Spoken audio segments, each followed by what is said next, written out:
Institute of International and European Affairs. It's part of the Global Europe project, which is supported by the Department of Foreign Affairs. The project aims to analyse and communicate to the wider public the debate on the future of Europe, the EU's role in the world, and Ireland's role in the multilateral order. We're delighted to be joined today by Margaritis Schinas, the European Commission Vice President for promoting our European way of life, and I thank him for taking time out of his busy schedule to speak to us on the topic of EU migration and asylum policy. Vice President Schinas will speak for about 25 minutes or so, and then we will go to Q&A with our audience. Now, you'll be able to join the discussion using the Q&A function on Zoom, which you should see on your screen. Please feel free to send your questions in throughout the session as they occur to you, and we will come to them once the Vice President has finished his presentation. You can also join the discussion on Twitter using the handle @IIEA. We are live streaming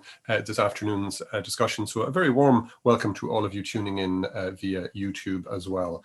Now, a reminder that today's presentation and Q&A are both on the record.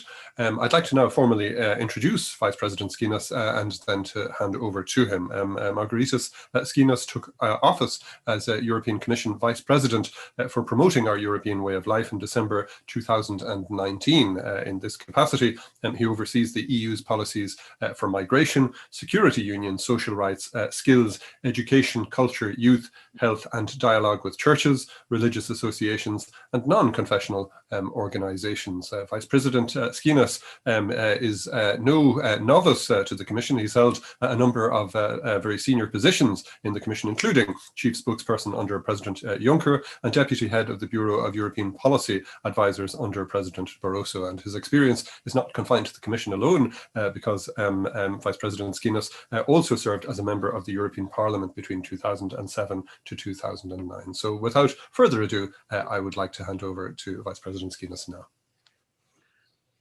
Good afternoon. Thank you, Professor Barrett. Thank you all for giving me the opportunity to be with you today, although virtually, but still being able to discuss migration. Let me say from the very start that already from my previous professional lives, I'm a long-standing supporter and admirer of the Irish Institute for International and European Affairs, and not only because my friend and former colleague Catherine Day always sang your praises.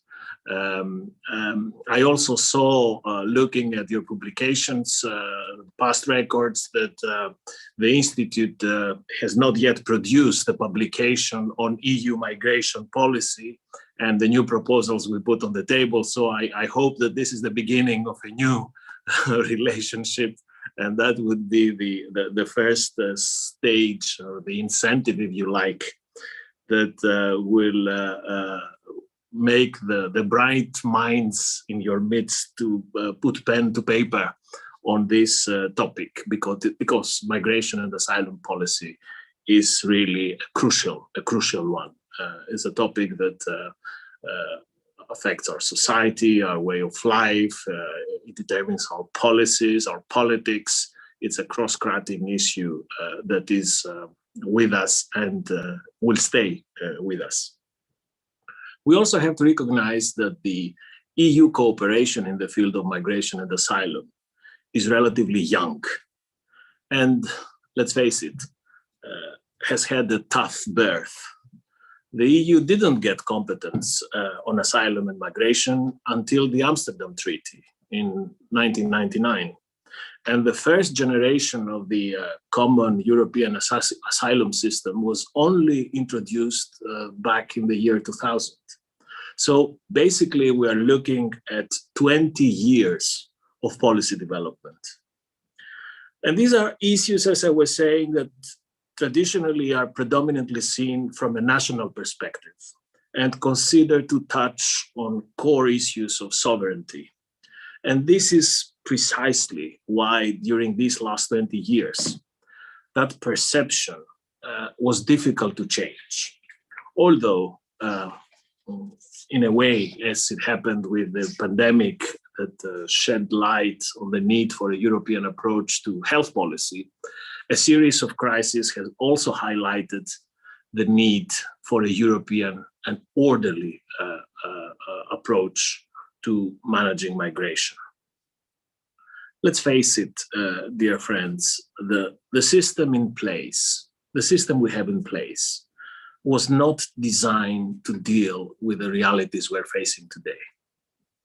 It places the burden entirely on member states of first entry and has no inbuilt solidarity mechanism.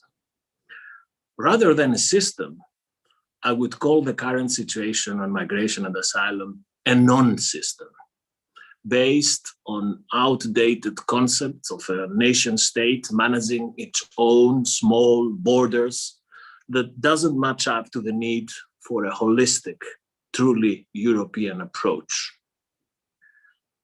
It didn't allow us to cope with a crisis, with the major crisis of 2015-16, which shaped politics in many of our member states, when 10,000 people were arriving every day at one entry point in the Union. At the time, since that time, we had to start looking outside the system to cope with the crisis. And a lot of what we have managed to do by looking outside our system was done in a fragmented and ad hoc way. Let me give you some examples. We tripled the number of live safe boats at sea and created a CSDP operation to fight smugglers. We started putting in place systems in countries of first entry to screen and register all new arrivals. We started working with third countries such as Turkey, Jordan, Lebanon, and the Western Balkans to address the situation there. We started raising funds to address the crisis in Syria and to address the root causes in Africa and our neighborhood. And we put in place ad hoc, fragmented, ad hoc, separate solidarity mechanisms. We did try back in 2016 to modernize our common European asylum system with a Commission proposal. But we now know that it's never easy to have architects and firefighters working on the same site. It has often been the case in the past that leaps and bounds in the European integration have taken place in the height of crisis. But that was not the case in 2016. We managed to cope with ad hoc situations, but we failed to provide a single, cohesive, holistic framework for managing migration in Europe. It is therefore only with the benefit of a bit of hindsight and with the fact that we are now in a sort of grace period where irregular arrivals to Europe are at their lowest for years, that we can now have an opportunity to look for a much broader, more comprehensive approach to managing migration. As my former boss said, we have to fix the roof now that it has stopped raining. And this was my starting point when designing the new Pact on Migration and Asylum, a set of reform proposals that we presented on last September, and which I'm delighted to be able to discuss with you today.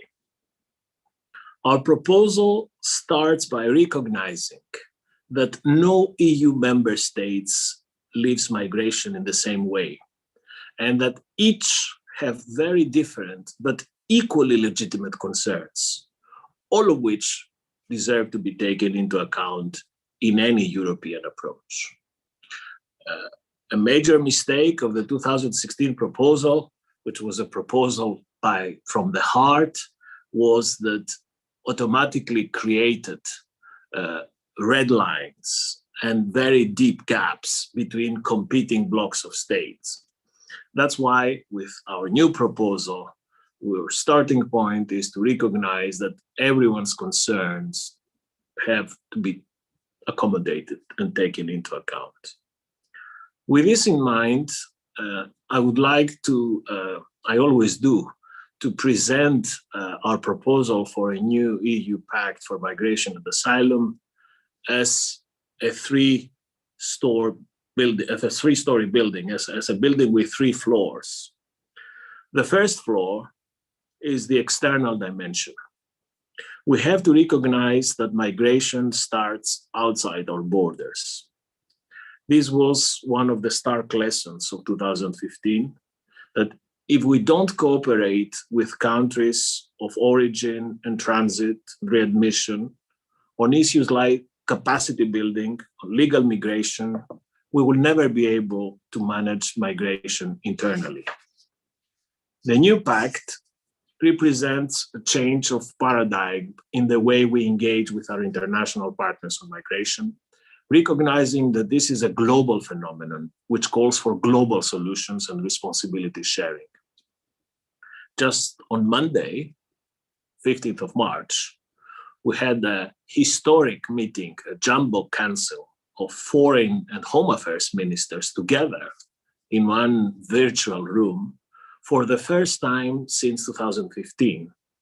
And this was done not as was the case at the time in the aftermath of the Lampedusa tragedy, but this was done under normal circumstances with our Pact proposal on the table, aiming at solidifying the need for this paradigm shift I was referring to earlier on the external dimension of migration. We know well that a one-size-fits-all approach won't work in this area. And this is why we are putting the focus on comprehensive, balanced, win-win, mutually beneficial partnerships tailor-made to each partner country's specific situation, interests, and needs. We are determined to mobilize everything that the European Union has in our disposal to build the components of these partnerships, not only investment or money, but also visas, trade preferences, Erasmus scholarships. We will do whatever it takes to help countries of origin and transit create the conditions for better lives for their citizens, instead of putting their lives in the hands of the smugglers in the Mediterranean or in the Aegean. And at the same time, we would ask for their cooperation in managing more effectively their borders and engage more forcefully with us on returns and readmission. The second floor of the building is, of course, the emphasis on a resilient system for managing the European Union's external borders. The external borders of the Union are a common responsibility, and we need to ensure that they are managed effectively and that we support the member states at the external borders in doing so. Under the new pact, there will be a new and mandatory screening at all borders, allowing for directing people immediately to the right procedure with strong fundamental rights monitoring mechanism in place to ensure that this is done right. Alongside the new border procedures, we will create a seamless procedure at our external borders, which ensures people are quickly channeled to and through the right procedures. This is crucial because we have seen clearly in the past how inefficient procedures in the borders can cause hardship and dysfunction in the system, keeping people in uncertain situations for long periods, such as the situation in Lesbos or Calais. And this will be complemented by a new European ecosystem geared towards effective returns. Europe will continue to be an asylum destination for those who flee from dictatorship and oppression. But those who have no legal reason to be under the European Union's legal protection will have to be returned. So this new system of external management borders, the management of our external border, would be a crucial element of responsibility in the overall policy mix of the future European migration policy. And this will be, of course, complemented by the reinforcement and building up of our new European Coast Guard and Border Guard Agency, Frontex, which will have a standing corps of 10,000 staff by 2027 and an increased budget of 6 billion for the next 7 years. Finally, the third floor of the building of the proposal would pertain to strong and fair solidarity and burden sharing arrangements. A credible European migration system must be able to provide for permanent, effective solidarity for all those who are, by geography, are the most confronted with migratory challenges. So this third floor is a key element of the overall architecture, of the overall construction. And this solidarity, of course, also has to be one of that it builds on the lessons learned and respects respective red lines. Solidarity will be the rule in the future European migration policy. But we feel that it is possible to combine the principles of flexibility with guaranteeing that effective solidarity is available when needed. So what member states can do is choose how they would contribute into the solidarity effort, not if they contribute. In other words, there will be no exit door from the solidarity floor. Dear friends, all these new proposals we're presenting under our pact must be seen as a connected whole, as a connected circuit, not as the current patchwork of regulatory fragmentation that we were discussing earlier. Our new proposal is for a system where there is one circuit and everything connects to everything else. Screening, border procedure, asylum procedure, returns, solidarity, everything must connect seamlessly. And the new system should also look at migration from A to Z, which also means having credible legal migration and integration policies that will benefit European societies and economies now and in the long run. It is designed as a much more effective and comprehensive governance system that ensures that solidarity is effective in practice and that the challenges of migration are addressed comprehensively, be it outside or inside our union. We are also continuing to roll out further elements of the pact. In April, we'll come forward with a voluntary return and reintegration strategy, and we will also soon put forward proposals on the future of Schengen. Since we put the proposals for this new system on the table last September, 23rd of September, the pandemic, has limited somewhat the ability to advance the discussions and the negotiations with the full ambition that I would have liked. But nevertheless, I believe that the discussions that have taken place so far, and recently in the Jumbo Foreign Affairs and Home Affairs Minister last Monday, do present a path forward of convergence. I think on these issues, despite their sensitivity, as issues where there is a wide recognition emerging that member states can no longer go it alone.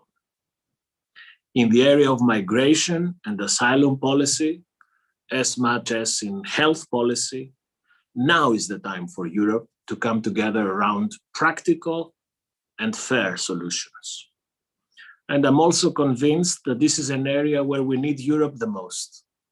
It remains the fact that the biggest pull factor for irregular migration to Europe today is precisely the lack of a proper and common European migration management system. This is what makes smugglers richer and richer. the fact that they somehow think that the lack of a system, of a comprehensive system, allows for the gaps and the cracks to be advanced, exploited, and this creates a permanent pull factor that we need to address. Now is the time, and I'll finish with that, to move away from these ad hoc, fragmented solutions and put in place a common European framework to what is a common European challenge. I will stop here and look forward to our discussion. Thank you very much indeed, Vice President Schinas. That was a fascinating introduction to a topic which is of huge importance and relevance. So I'd like to invite those in the audience now, and we've a big audience of about 100 participants here today. The attendance at many of the Institute events has really been facilitated, I think, by the ability to watch them online. So we're delighted to have so many participants. So now is the opportunity, if you like, to pose questions relating to the topic addressed. I might abuse, if I may, my position as host by perhaps getting the ball rolling in this regard. First, maybe one question. The European Union is the world's largest provider of development assistance, and the Pact, of course, reasserts the Union's values and support for human rights. But is there nonetheless a reputational risk for the EU associated with the Pact's strong emphasis on effective returns and readmissions mechanisms and on legal pathways? That would be one question. Secondly, if I could put, without overburdening you with questions, but if I could put a second question relating to two countries, what significance would you attach to the UK's changed status as a third country on this issue? I suppose EU-Turkey relations would be another one there. They continue to be fraught in a number of areas, and yet the European Union and Turkey are condemned to interdependency, if you like, particularly on the issue of migration and asylum. So in this context, what scope would you see for continued constructive engagement between the European Union and Turkey within this new vision for EU migration policy? So I can't be accused of giving you too easy questions to begin with, but there you go. Okay, thank you for that, Professor Barrett. Let me start with the returns and readmission and the reputational risks or not. I think that the center of gravity of the Pact is an effort that we intentionally made to find the right mix between solidarity and responsibility. Because one of the lessons we learned from our 2016 failure is that we came forward with the solidarity element, with the third floor, without being able to prove that the responsibility elements were in place, the first and the second floor, third countries and borders. So obviously, those member states who were rather reluctant used this as an excuse to create the problem, the gridlock in which we found ourselves 6 years ago. So now we are creating a landing zone or this notion of three floors, where we think that the right balance between responsibility and solidarity is very clear. On the responsibility side, we have this change of paradigm with third countries, where we will invest in these partnerships, which are not only good for us, it will be also good for them. So it would not be about us imposing anything to our neighbors and countries of origin and transit, but is also offering them the incentives to engage with us on a meaningful way of managing migration. And of course, returns and readmissions are part of this. They should not be demonized or should not be victimized. This is a part of the responsibility element, which is in turn is part of the responsibility, solidarity equilibrium that we're looking for. Now, on the two countries, third countries now that you mentioned.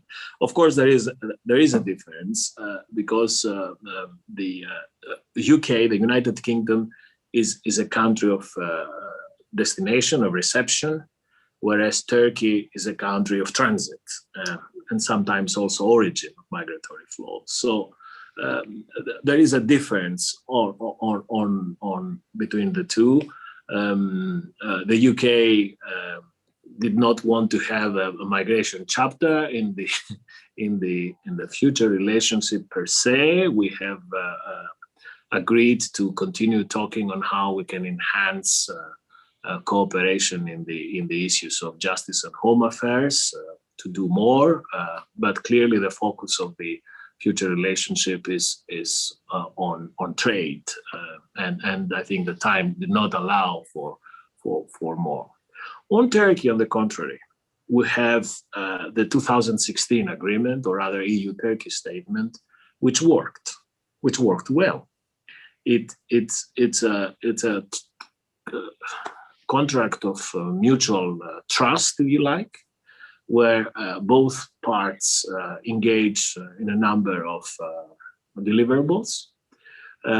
Turkey is the country that hosts the biggest number of refugees in the planet. They have around 4 million Syrians that they live there. And our efforts were, of course, to provide for support to the receiving communities, host communities, international organizations, NGOs, to help accommodate Turkey and alleviate the burden that Turkey had to assume for these people. Now, this March, on the 25th, at the European Council of 25th of March, it is the 5-year anniversary of the 2016 statement. We feel that there is scope to refresh this arrangement, not to conclude a new contract, but to review the contract and see how we can usefully expand our cooperation, not only in terms of money, but also in terms of qualitative improvements. For example, consider if certain parts of the Turkish state apparatus that deliver services to the refugees, like the health service or the education ministries, can become directly recipients of support. We can also see if there are other populations other than Syrians that are there that need support. So there is a spirit of openness and cooperation. This is also win-win. The European Council of last December specifically asked the Commission to consider this move, and I think we still have 8-10 days before the summit, and we are still in time to do it. Okay, thank you very much indeed for those very useful replies. We've quite a number of questions coming in at this stage, I'm delighted to say. One of them is from former Irish ambassador to the United Kingdom, Bobby McDonough, and he notes that you are commissioner for promoting the European way of life. Do the different attitudes to inward migration in Europe, for example in Hungary, suggest that there is no agreement on what that European way of life should be?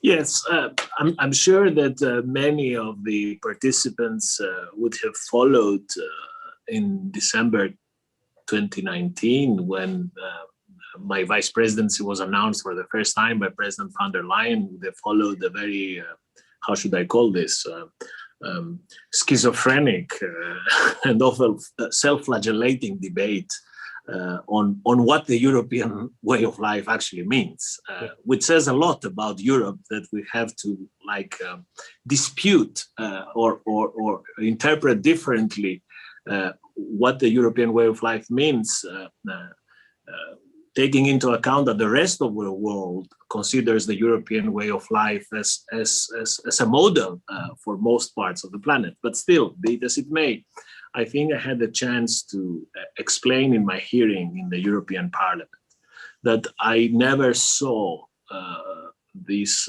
job as something that entails binary choices. It's not us or someone else. It's not us against the rest. Mm-hmm. European way of life, it's not a bulldozer that would sort of crush everyone or impose our model to everybody else. I always thought that the European way of life, and that's the spirit with which I'm working, is more like a mirror that reflects the diversity of what the European Union represents today. The richness of our traditions, of our politics, of our culture, of our arts, of our languages, of our education system. And this is what makes us unique. This is what makes us being so diverse, but at the same time, being able to be together, democracies, protecting minorities, defending the role of women in society, in the workplace, being the world champions of human rights, having universal systems for healthcare and education, taking care of our elderly, no death penalty. You can find bits and pieces of this elsewhere, but all this together, basically, you can only find in Europe. So for me, this was never something that should be used to polarize politics or face one another. This is what Europe is united through diversity. And I very much also like to recall President Macron's famous speech at the Sorbonne, who described the European way of life as the aggregate of a Europe that protects and a Europe that empowers. I think this is very much my job, a Europe that protects with policies like migration, security, public health, and the Europe that empowers, which is a Europe of mobility, European culture, education, skills, youth. So yes, of course, in certain parts of our geography, there are political traditions that often project different messages. But I think that this overall diversity or overall unity in diversity is much stronger than we think and keeps us together. Great, thank you very much indeed for that. A question from Aoife McMahon now. Are there plans to broaden the scope of legal migration into the EU? For example, visas for long-term low-skilled work. It seems that there would be less unlawful migration, she argues, if there were more legal routes. Also, it seems that EU member states need low-skilled workers. And she adds in, thank you very much. Your presentation was very informative. So a little compliment there as well. Thank you. I think she's absolutely right. Indeed, and I think I said it probably not extensively, that there will be no overall success in migration and asylum policy unless we have a very strong integration and education component, and at the same time a legal migration component. The reasons are obvious. Not only demographics, Europe still faces a huge demographic challenge, but also we are facing a skills gap. Europe needs a skills revolution in the years to come. And in both of these areas, demographics and skills, legal migration can play an important role. Tactically, and we are on the record now, but I have no problem to say that we thought that introducing the legal migration dimension into the proposals for the EU Pact would put together two very important subjects together. And tactically in European policymaking, it's always easy to sequence important proposals. So we decided to do that sequentially. It will come. We have proposals on legal migration that will be coming later this year. Thank you very much. And a kind of question, if I may follow that with a further question from Nora Owen, who's the former Irish Minister for Justice, who's also in the audience. This is a question more or less on the borderline between the last two. Many people who are awaiting answers to their application for permission to remain in Ireland have worked very hard providing service during the pandemic. Has there been any discussion on granting asylum or permission to stay, or would a type of amnesty for this particular cadre cause a problem for the system? Well, this is also a very interesting question, but as you probably know, under the existing system, all asylum decisions are national decisions. It's the national asylum systems that govern this type of decisions. In our pact, we are aspiring to have a European way of managing migration, always with a very strong national asylum service component. But under the new proposals, we also provide for a reinforced role for EASO, the European Asylum Agency, which will be helping national authorities. So I think this is a totally legitimate request to consider, but it does not depend from Brussels. This is something that would have to be discussed and decided upon at national level. Very good, very good. We have a question from Conor Ryan. He first of all thanks you for your comments and says that he has fond memories from hearing you speak a number of times at the College of Europe in Bruges, so that's good to hear. Now, Conor wonders if you could convey, if we could convey the following question to you: is there really true solidarity among member states if countries like Hungary, for example, contribute to the new migration pact merely by organising or facilitating returns, or could contribute by doing that? And he notes that he remembers a director of Human Rights Watch describing this element of the policy as like asking the school bully to walk a kid home. He wants to know if you have any thoughts in relation to that. Yeah, I think one has to compare what happened back in 2016 with what we're trying to do now.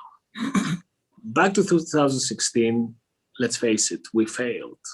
We failed for the reasons I discussed. The overall balance, responsibility, solidarity was not there. Also, we were in the middle of the crisis, so it's always difficult to have firefighting and architects, firefighters and architects together, as I said.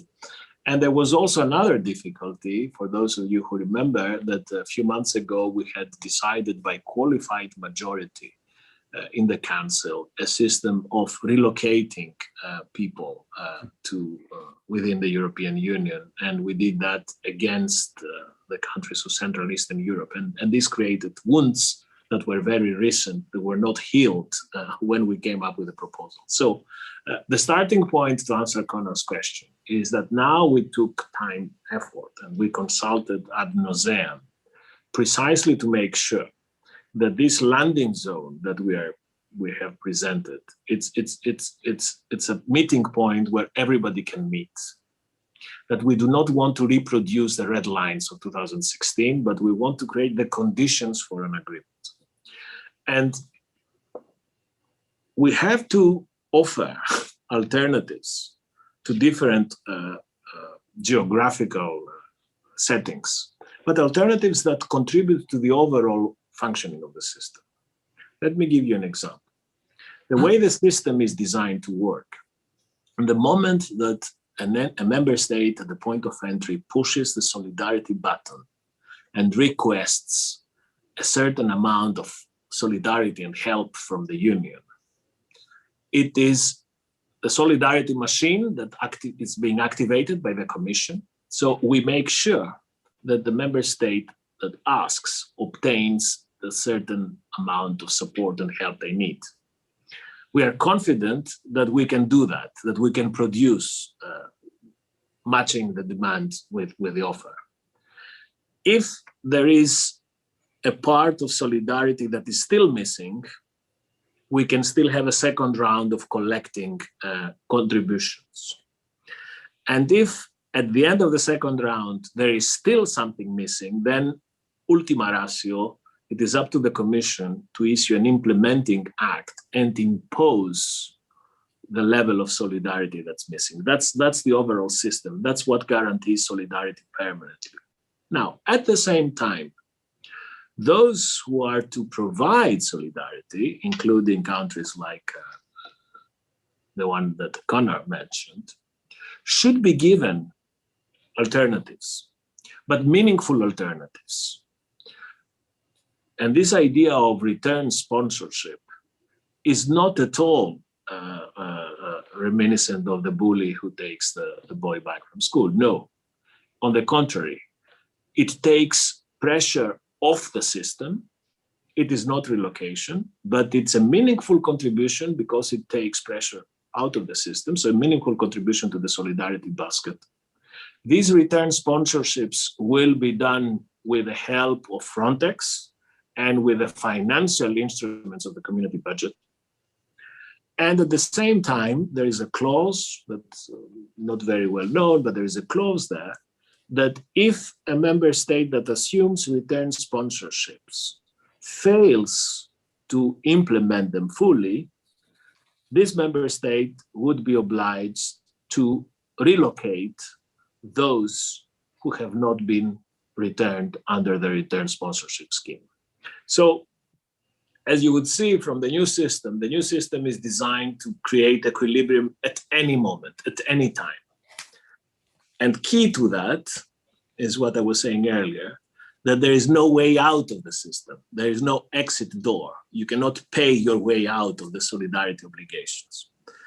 And again, this is the notion of the landing zone. And this is why I'm an optimist. I'm a born optimist, but I think that this time it can work.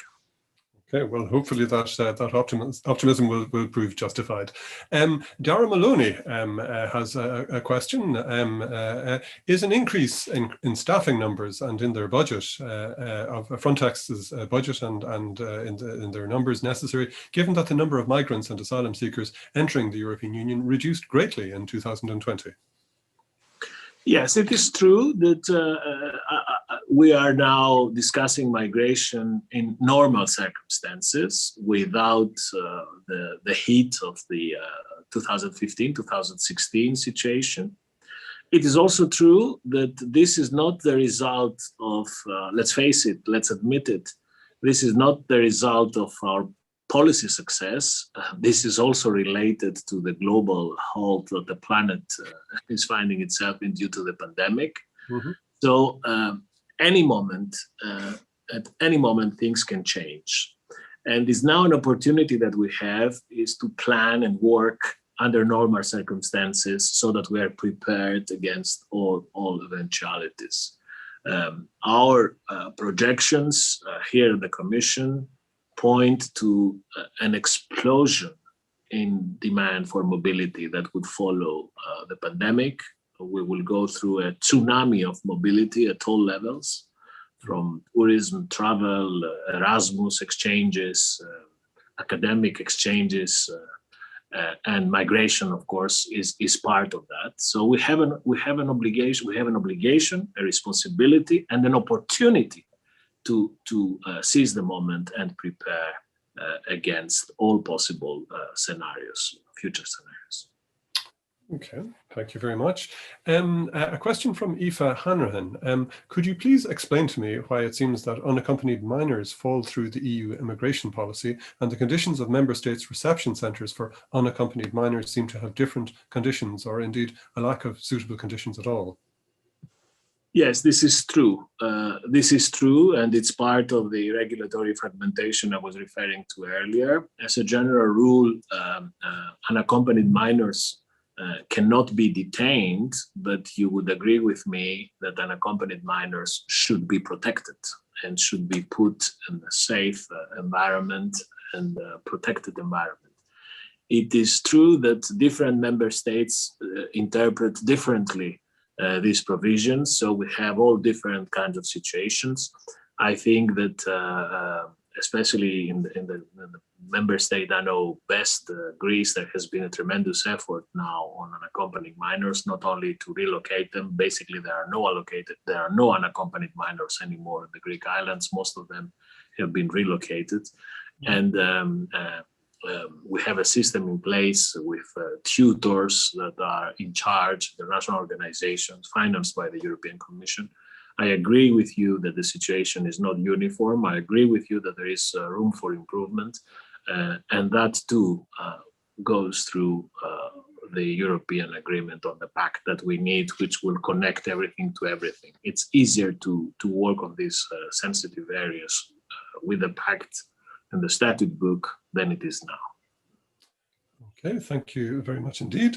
We have a question from Donald Cronin of the Department of Foreign Affairs. I suppose it's a perennial one in relation to European affairs, but it applies perhaps with particular force in this area. How best should we tackle misinformation with regard to migration? It's not an easy one because migration, as I was saying earlier, is directly linked to the heart of the political debate and political exchange. We have been calling both the commissioner in charge of Home Affairs and myself for 2 years now for a more sober approach to migration. We want migration to be a normal subject, as environment, if possible, as agriculture.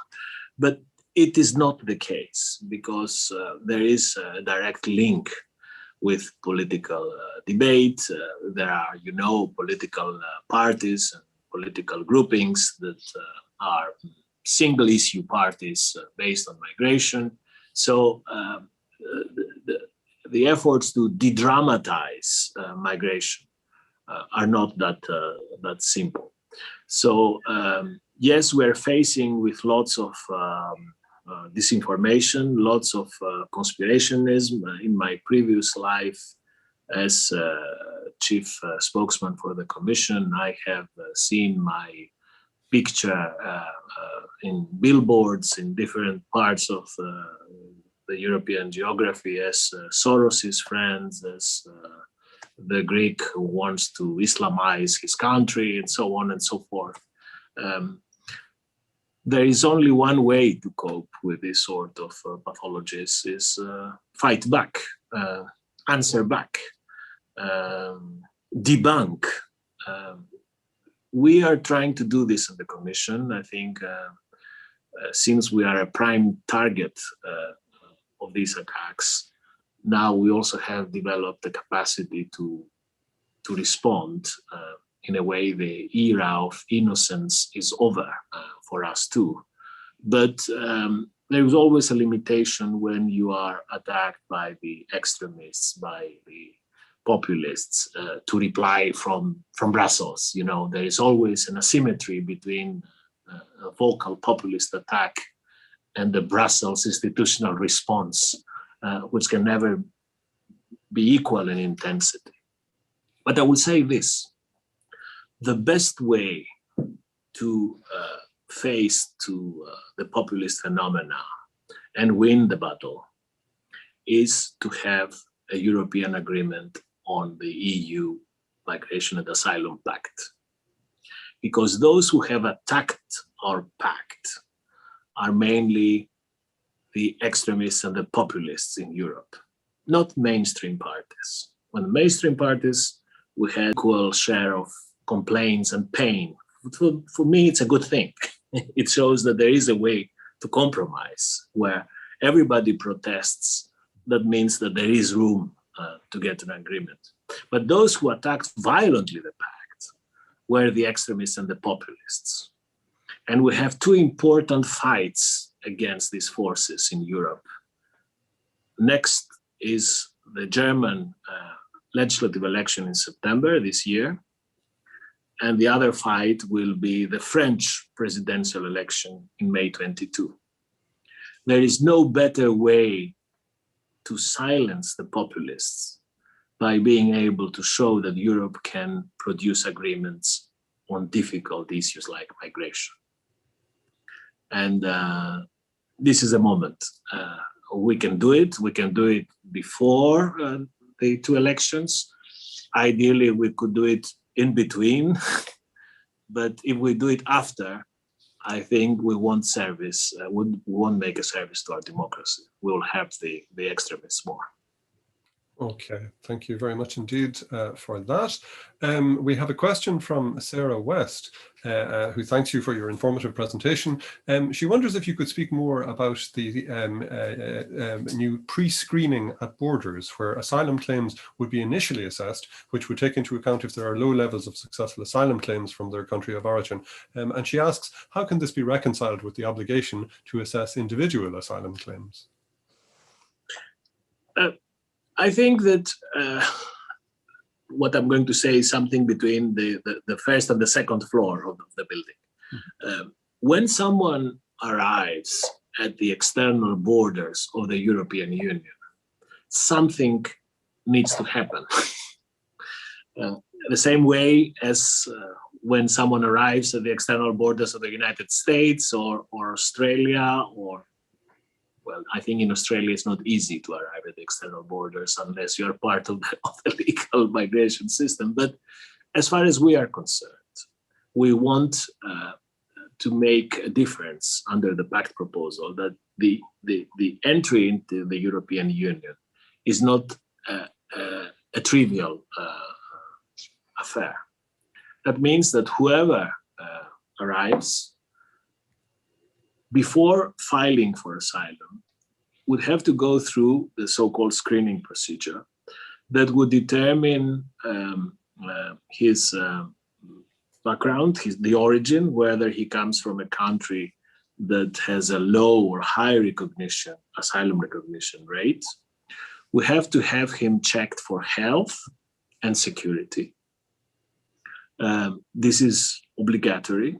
May I remind you that the butchers of Paris and Bataclan came through the Greek islands and found their way in 2015 from Syria to central Paris in a week without any control, without any filtering, without any screening. So we need this screening procedure at the border. It is a procedure that would be fast, and we will seamlessly connect to the next stage, which is the border procedure, which is the asylum procedure. But we need this first screening test. And of course, that would determine this connectivity of the system that I was referring to. Those who would not have grounds for asylum would have to go through a returns procedure. Those who are a security risk will not be able to apply for asylum. Those who have health issues would need to be taken to special facilities. And may I say so, if I may say, this is not only something that you will see happening in the external borders of the Union, in the Greek islands or in Canary Islands. This can very well happen in Dublin Airport or in Amsterdam Airport, because these are all part of the Union's external borders. So we do need the screening procedure.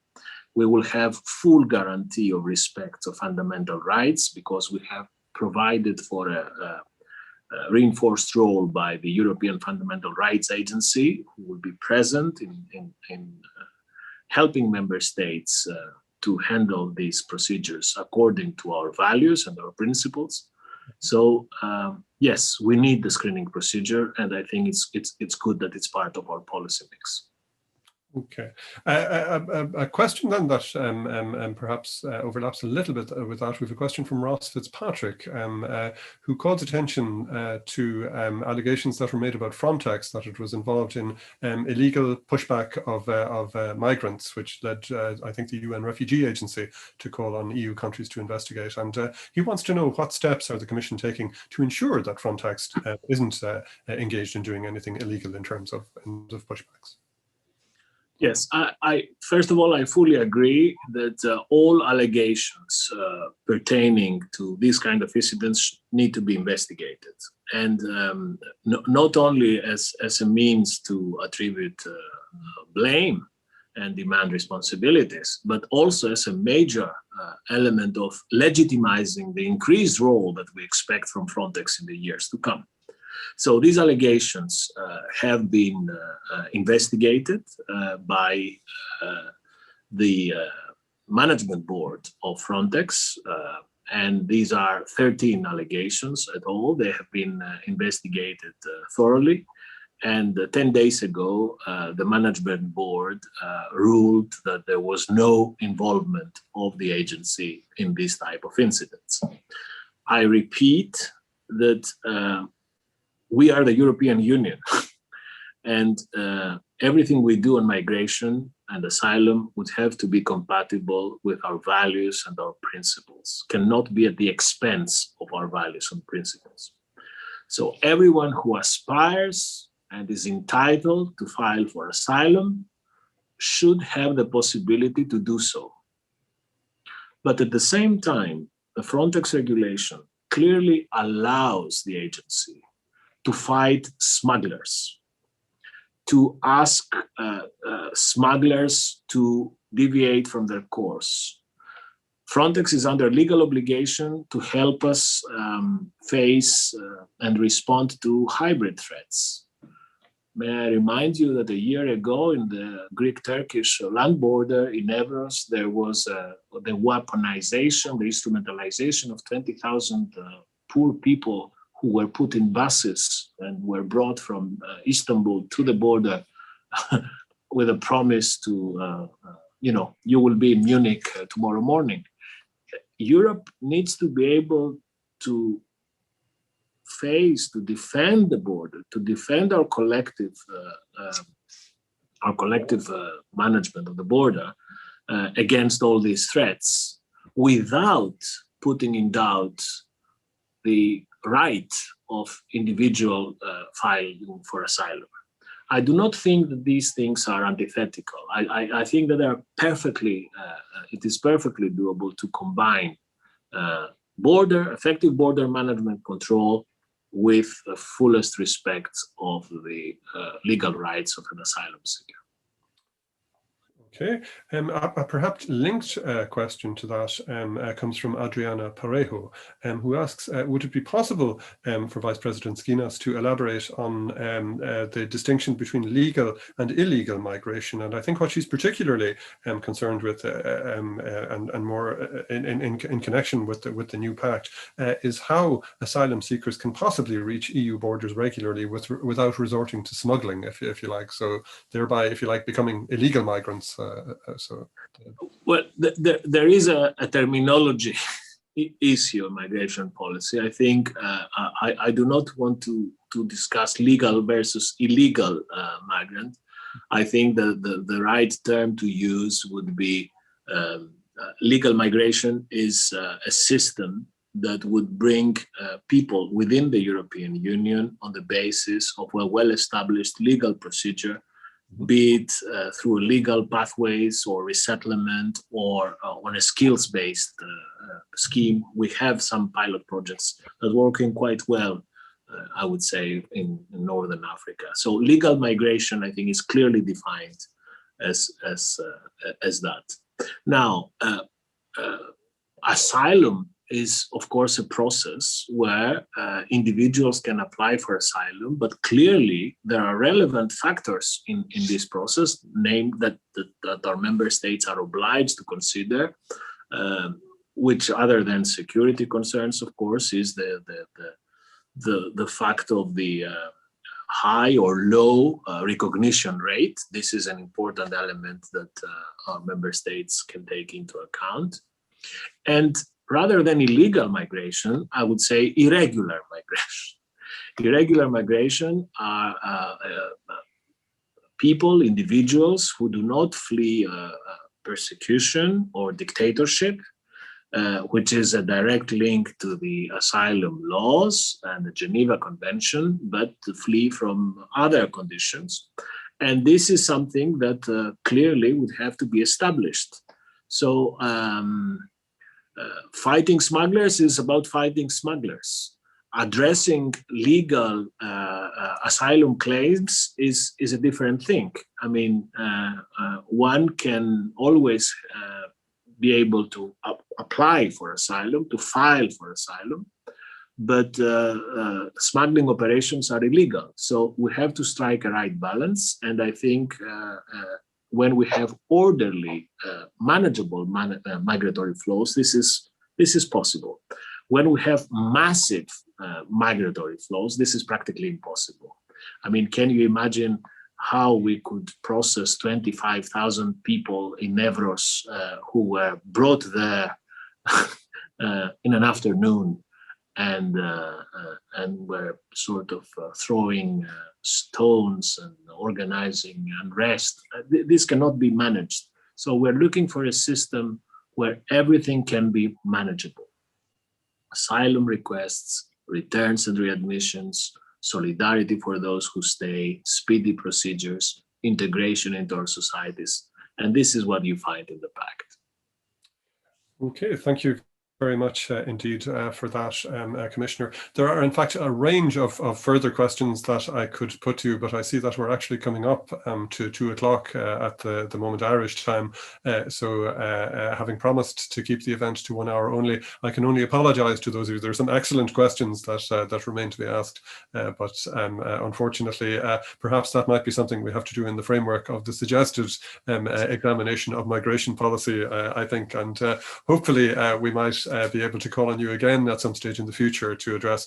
You've done wonderfully in answering a range of questions. As an academic, I think I would feel quite challenged if I had a range of questions from such containing such a broad number of issues. So it's wonderful that you came here and you were so willing to deal with those questions again. Great to have you back, and we look forward to welcoming you not just digitally, but perhaps actually in the flesh in the not too distant future, Commissioner. Thank you very much.